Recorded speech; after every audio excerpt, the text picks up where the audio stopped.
Children are best served when law and policy empower parents to make decisions regarding their child's upbringing, education, care, and welfare.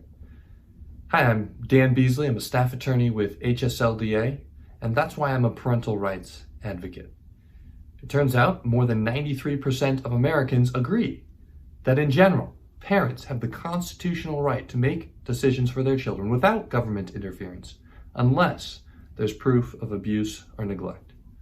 Historically, our nation's high court, the Supreme Court, has recognized that the natural bonds of affection lead parents to act in the best interests of their children. And so, in a long line of cases, it has protected parental rights as fundamental rights. What does this mean, to be protected as a fundamental right? It means that infringements on or interference with the parental right or a fundamental right is reviewed with the highest level of judicial scrutiny. In the legal world, we call this the strict scrutiny standard of review, and it is reserved for our most cherished liberties, our fundamental rights. This does not mean that governments cannot infringe at all on fundamental rights. They are not absolute rights, but it does mean that in order for the government to infringe on these rights, it must have a compelling reason to do so. And even then, such an infringement must be limited as much as possible. While our country's jurisprudence includes a long line of cases protecting parental rights as fundamental rights and scrutinizing infringements on those rights using the strict scrutiny standard of review, there has been some erosion of this protection. There's an attack on parental rights. And this began in the year 2000 with the case of Troxel versus Granville. In the Troxel case, a plurality of the Supreme Court struck down a Washington statute as unconstitutional because it provided no deference to the parent's wishes when evaluating a grandparent's petition for visitation against the parent's desires. But while the court recognized that parental rights are fundamental, it did not use the traditional strict scrutiny standard of review when evaluating this interference with the parent's wishes. Rather, it said essentially that the parent must be consulted. The statute must give some deference to the parent's wishes when considering whether it should grant grandparents visitation. This subtle distinction is profound. Consulting parents or giving some deference to their decisions is not the same as protecting a parent's decisions as a fundamental right. Let's use a quick example to help illustrate this. We live in interesting times with the emergence of the novel coronavirus, and recently the American College of Obstetricians and Gynecology, the ACOG, and the CDC recommended separating infants from nursing mothers when the mother has COVID-19 or is a person under investigation for the novel coronavirus.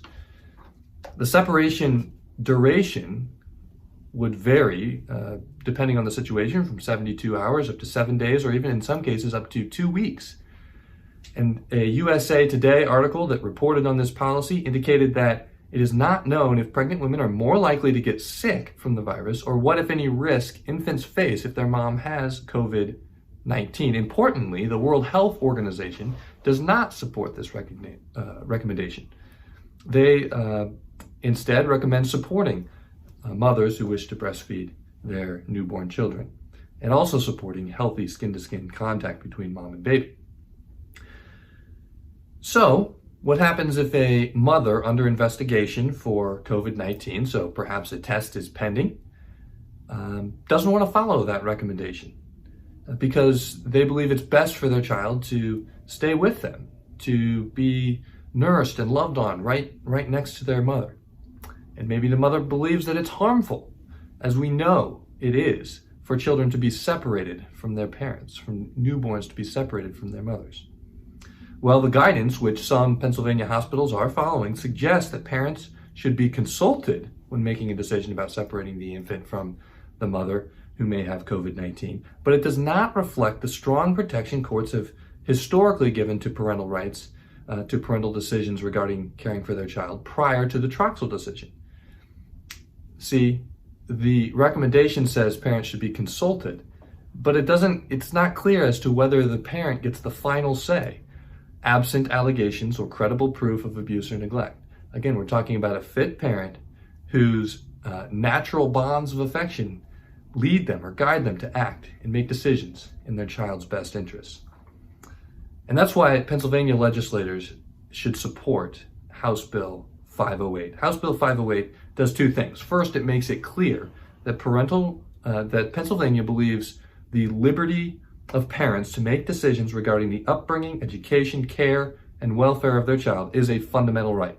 And second, it provides clear direction to courts that infringements on parental rights must be reviewed using the strict scrutiny standard of review.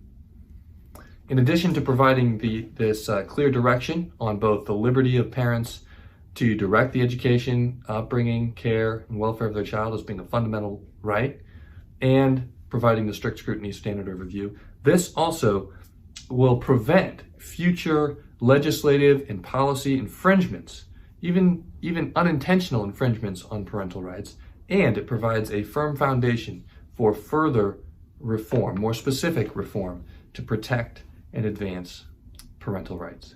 Because when we empower parents, children benefit. That's why I support HB 508, and that's why I'm a parental rights advocate.